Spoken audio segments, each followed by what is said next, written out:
I heard a rumor recently, and that rumor is that you want to write a book.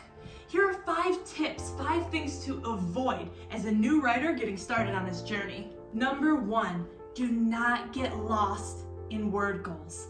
Many writers love to create word goals, a set amount of words that they want to hit for the day. But no matter who you are and no matter what you're writing, there are going to be days when a million thoughts flood your mind and you can get them all down on paper. And other days where you stare at the blank document and stare at it and stare at it and it feels like an eternity and nothing is coming.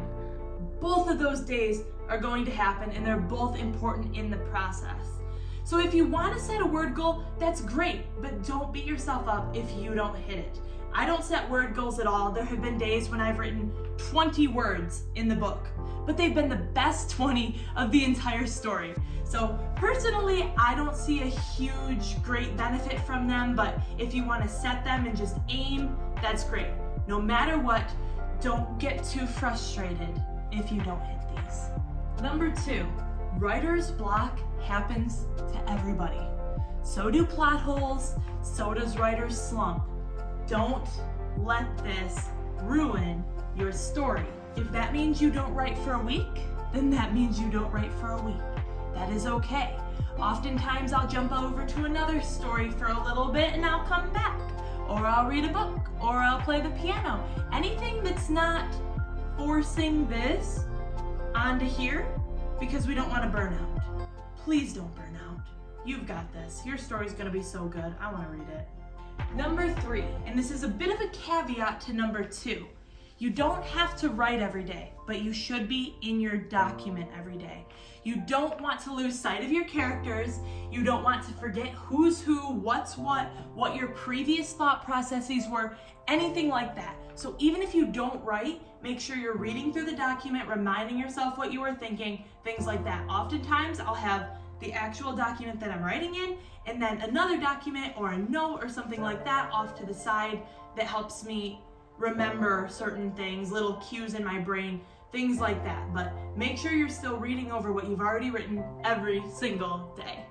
Number 4, do not send your document to other people before it's done.